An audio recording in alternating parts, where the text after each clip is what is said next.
आइए स्टार्ट करते हैं अपने एक्सरसाइज का थर्ड पार्ट जो कि हमारा न्यूमेरिकल प्रॉब्लम बेस्ड है। हमारा फर्स्ट न्यूमेरिकल है the half life of nitrogen is 7.3 second.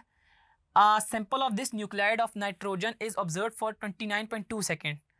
Calculate the fraction of original radioactive isotopes remaining after this time. आपने देखना है कि हमारे पास जो रिमेनिंग एटम्स है ना वो इतने टाइम के बाद कितना रह जाएगा। एक हाफ लाइफ जो वो 7.3 सेकेंड है और टोटल हमारे पास 29.2 सेकेंड्स गुजर गए हैं। ठीक है जी, तो सबसे पहले हम निकाल लेते हैं कि हमारे पास कितनी हाफ लाइफ गुजरी है।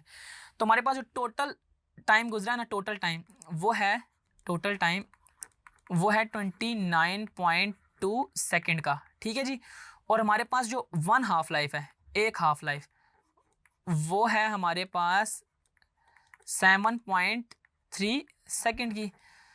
तो इसमें हम सबसे पहले निकाल लेते हैं कि हमारे पास total number of half life कितनी आई हैं। जो हाफ लाइफ आई हैं, टोटल हाफ लाइफ, वो हम निकालेंगे 29.2 डिवाइडेड बाय 7.3। ठीक है जी, तो 29.2 को जब हम 7.3 से डिवाइड करते हैं तो हमारे पास आंसर आता है 4।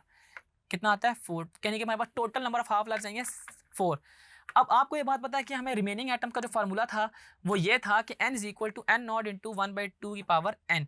तो इसमें हम जो इनकी वो रेशो निकालना चाहेंगे, फ्रैक्शन निकालेंगे, वो क्या होगी। मैं इसके लिए आपको पेन चेंज कर देता हूँ कि n naught is equal to 1/2 की पावर n। और इसमें जो n है आपको पता है क्या है, नंबर ऑफ हाफ लाइफ्स। तो हम यहाँ पे 4 पुट कर देंगे। तो जब मैं इधर 4 पुट करूँगा 1/2 की पावर 4, तो हमारे पास आ जाएगा 1/16। यानी कि हमारे पास इतने टाइम गुजरने के बाद 1/16 टाइम्स हमारा जो एटम है वो रिड्यूस हो गया। तो अगर आपके पास पेपर में ऐसा क्वेश्चन आए जिसमें आपके पास टोटल टाइम बताया हुआ और एक हाफ साइकिल बताई और पूछे कितना फ्रैक्शन रह गया, तो आप ये वाला फार्मूला यूज़ करके इस न्यूमेरिकल को सॉल्व कर सकते हैं।